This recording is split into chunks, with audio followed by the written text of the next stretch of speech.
So you've been branded as that manager, that boss who is antisocial, you're unapproachable, you are unfriendly, boring, bordering cold.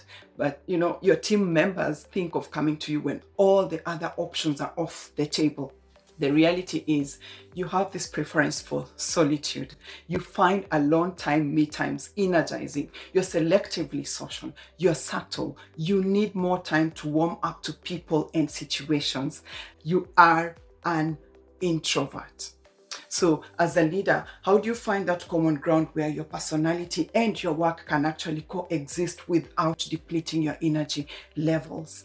In this video, I'm going to discuss with you, I'm going to share with you your secret weapons to winning at leadership as an introvert, and hopefully you'll be able to create stronger, more meaningful connections. Hi. Welcome back to my channel. My name is Nancy, and this is the place where I discuss topics on matters leadership, professional growth, and career advancement. So if it's your very first time stopping by and this is the kind of content that speaks to you, kindly consider subscribing and pressing the bell, and you will be notified whenever I release a new video. I'm always happy to have you here. So by nature of their personality, introverts in leadership roles can experience unique challenges ranging from delegating tasks. And this is because they prefer to work independently. They do not want to rely on other people before cultivating that element of trust. It's equally a way to work without the distractions that come with socializing. And then there's the overwhelm from social interactions, because as a leader, you are expected to network. You're expected to attend meetings. You're expected to bring teams together, represent your team during functions. And this can be exhausting and draining for someone who prefers low-key settings. It's just a case of preference for low stimulation environments that do not drain your energy levels. So a question to you: do you find it difficult to talk about your hard-earned accomplishments? There's a part of you that feels like you are bragging, and come to think of it, even promoting the achievements of your team members. Selling yourself or your team members' capabilities is important for career advancement. It's important for career progression. It's important for career development. Then engaging your extroverted team members, those who thrive on constant interaction and feedback. This is a group with qualities the exact opposite of what you possess. So there's a demand on you to manage the different energy levels. Be assertive without coming off as forceful. Dominant personalities are involved here. So the leadership style that you choose matters to show that you are the one in charge, but you're also respectful of your team members. And leadership comes with managing diverse teams, so confrontations may occur from the different personality types, and you may not always have the time to process before resolving these conflicts. So as we advance in this video, just keep in mind that while some people may be inclined naturally to introversion from birth, there are circumstances and experiences that can lead someone to develop introverted traits. For some, it could be a coping strategy, having experienced emotional trauma earlier on in their lives, or in your life, like the loss of a loved one, or social rejection like bullying in school might have pushed you to retreat inwards, finding solace in solitude, for one, to protect yourself from further harm, but also to process your thoughts. And this is a subject that I address deeply in my book, Lead Outwardly Loud, only because emotional trauma can follow you into adulthood, such that you find yourself fleeing from opportunities that you should be running towards at work.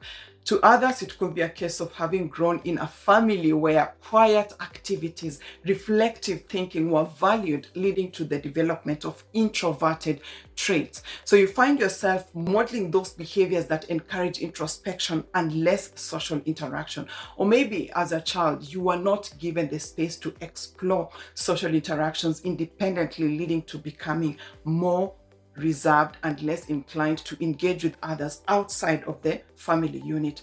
Still, to others, it could be a case of cultural expectations where you come from societies that place high value on humility, on modesty, on reserved behavior. So you might naturally develop introverted traits in response to the cultural norms. and you feel like you are more comfortable, you are more accepted by aligning with these values, leading to that more introverted disposition. I'm going to just talk about your day-to-day environment. How do you find it? Because living or working in high stress environments such as a demanding job or a chaotic household can push someone towards introversion. That need for peace and quiet to just decompress might lead to a preference for solitude and more inward focused lifestyle. Pull it back on a personal level, you may find yourself struggling with practices like public speaking, where leading discussions can feel stressful. You're the kind of person who does not enjoy being the center of attention. So being called upon to give speeches, to give presentations, everything that puts you spotlight exposes you to unfamiliar territory. And there's discomfort that comes with feeling displaced from the familiar. Have you ever been accused of being less effective, a non-performer as a leader, only because you're not loud enough about your contributions in the organization? Or you seem to be taking more time to think through ideas and suggestions before making a concrete decision. And this happens mostly, especially in environments where extroverted, fast-paced qualities are preferred. And the demands of leadership often require behaviors that might not come naturally to you as an introvert. So you're going to find yourself having to dig deeper within yourself to constantly prove your leadership qualities and gain support, gain confidence from your team members. For people who prefer to go inwards to do their best thinking, you might struggle just to get that quiet time to gather your thoughts together, particularly when you are in brainstorming meetings. So finding time to be alone and recharge can be difficult when you're constantly surrounded by people and they have different demands that they are placing on you. Basically, an office without walls, not your cup of tea. You can also become easily overwhelmed in highly stimulating environments such as loud, crowded, somewhat chaotic spaces surrounding your role, and those unavoidable responsibilities that come with leadership, like the after work hours, networking events, situations that are bound to deplete your energy levels. Why?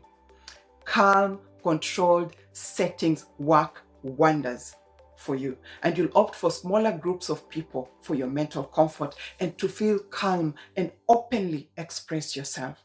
The characters that I'm discussing right now, these characters form the core of what it means to be an introvert.